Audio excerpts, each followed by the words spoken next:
Hello boys and girls, and welcome to my preview of Arsenal against Manchester City FA Cup semi-final from Wembley.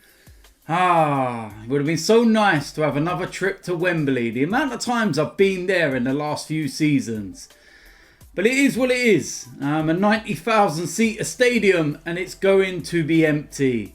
And when you're looking at the semi-final draw, although the other game is Chelsea against Manchester United, you've got to say that we've got the hardest one. You're probably sitting there thinking, you know what, we'd have to play Man City at some point. Let's try and wait to the final because you never know what happens in a final. But no, we go and get them in the semi-final. And trust me, it's going to be a massive game. It's going to be so difficult. Manchester City are an unbelievable side. We've already played them since lockdown and we got beat very comfortably. And that night was just one that you want to forget. We waited so long with the lockdown and everything to start playing again. And then Granit Xhaka gets injured in the first 2 minutes. Pablo Mari gets injured within the first 15. David Luiz makes a mistake and Man City go 1-0 up. Then David Luiz makes another mistake, gives away a penalty and gets sent off. Absolutely everything that could have gone wrong went wrong. Since then, Manchester City have lost some games though.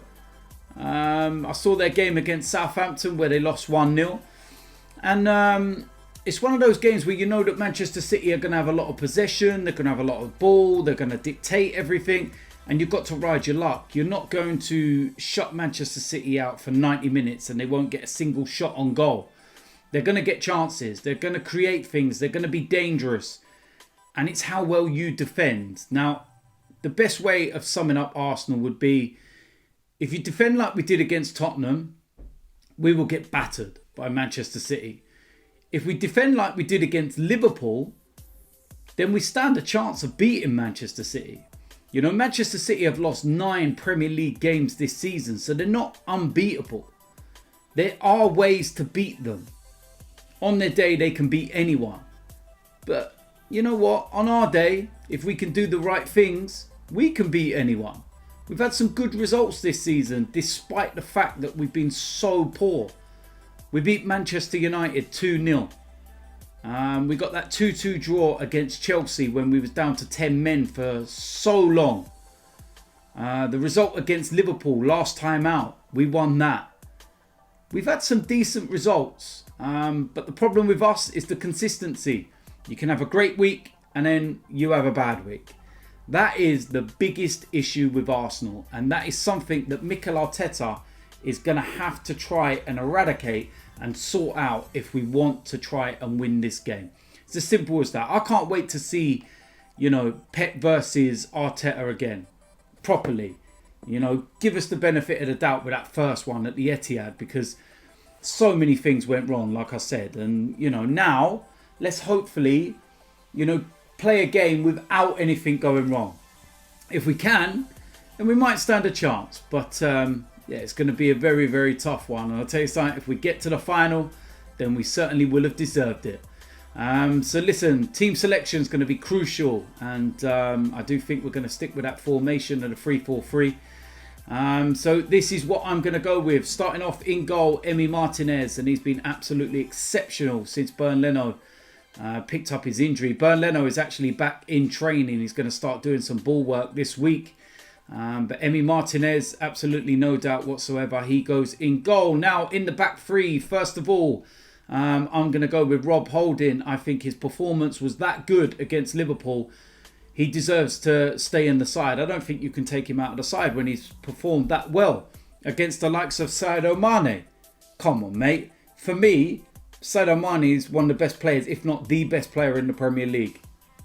That's my opinion on that. And Rob Holden, after the first 15-20 minutes or so, absolutely immense against him. I would start him. Next up, we have David Luiz, and I thought that he done well alongside Rob Holden the other night. And his passing could be crucial to this, because we're not going to always be able to play through the lines. We're going to have to try and, get through from behind. So I think he could, be crucial to that, and that's what I'm going to go with. On the left of that back three, I'm going to go with Kieran Tierney. Again, another player that went there the other day.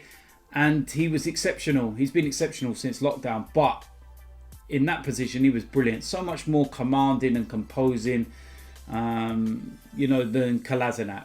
And the fact that he snuffed out Mo Salah all game speaks volumes for his performance. And that's what I will go with. Absolutely no doubt whatsoever. In the right wing back position, this is going to be a really, really tough one. But I'm actually going to go with Cedric. And the reason why is because he played well against Liverpool. And he played well in helping shut out what is one of the best attacks in the Premier League, along with Manchester City's. And I felt that he was good. And he's getting up to speed of things now. He's getting the minutes. Might be a bit harsh on Hector, given the fact that he did actually play pretty well against Spurs. But I'm going to go with Cedric, just based on personal preference. I just feel that, he can offer us a bit more defensively. In the left wing back position, I'm going to go with Saka. Again, played there against Liverpool. Can work hard, knows how to fit in and drop when he needs to, etc., etc. And I would actually go, with Saka, and I'd have absolutely no problems with that at all. And I think that he could cause some problems at the other end and be solid, in the defensive side. In the middle, I'm going to go with Xhaka first of all, and he's going to be really key to this. Only played about 2-3 minutes when we played Man City last time because of his injury. So hopefully he can actually, play this game and not get injured again. He's crucial to the way we play. And he's been brilliant since he's come back from that knock against Man City. Absolutely brilliant. No doubt, absolutely none whatsoever. Granit Xhaka goes in there. Next up, we have Dani Ceballos, and he got a rest against Liverpool. And I feel that was because of this game in mind. And we're going to need him to, really perform. He's got to be able to work hard, which he normally does. Find that killer pass, which he's been doing. And really stand out as a big performer in a big game. And that's what we need. And very, very interesting to see how he performs. He didn't play in the first time when we played Manchester City after lockdown. He was actually brought on as a sub. So it'd be, good to see what he's like in this game. Really interested to see. Now we're going to go with the attacking three. First of all, on the right hand side, I'm going to go with Nicola Pepe. And I need to see a lot more from him than what I saw against Liverpool. Watching the game back, I thought he actually done okay defensively. He was trying to cover him, help out. And he was kind of playing on the edge to wait for a break so he could counter Liverpool. And he's going to really, really have to get stuck in. He's going to have a massive, massive game.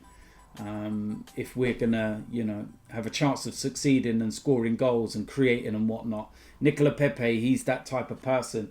You spend 70 odd million pounds on a player. These are the kind of games you need him to turn up in. Semi-finals of the Cup. It's as simple as that. On the left of that three, I'm going to go with Pierre-Emerick Aubameyang. And had a rest against Liverpool. Came on for about 20 minutes or so.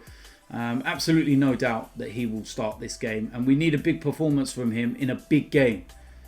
And that's all I can say on the matter. We need a big performance from Aubameyang. Up front, as the main striker, I'm going to go with Alexandre Lacazette. And I think that his performances deserve him to be starting the game.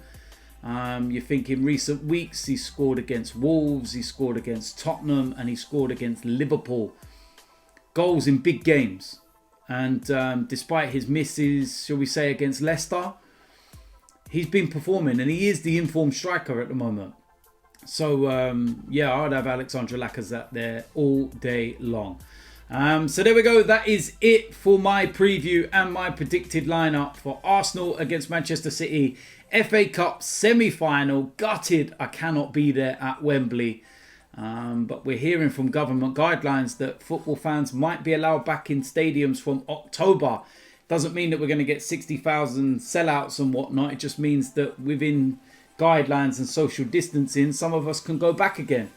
And that would be nice, because it's really difficult when you go to every game, like myself, and all of a sudden it's just been taken away and you can't, and you've got to watch it on the telly. It's just so hard. I just can't get involved when it's on the telly as much. It's really difficult. I just enjoy being there, and you know what I mean? It's different, man. Trust me.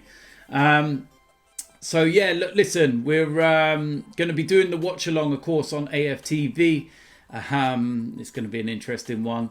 There's going to be a player ratings on the Sunday, and then we will see what kind of mood I'm in, and whether Arsenal are in another cup final. If they do reach it, then that will be our third cup final in 3 seasons, and that's not bad when you think how poor we've been. You know, for the last few years. But fair play to Mikel Arteta if he gets us there, that's for sure. So if you're new around here, hit the subscribe button, make sure you smash a like on this video, and I will see you lot soon. I'm out of here.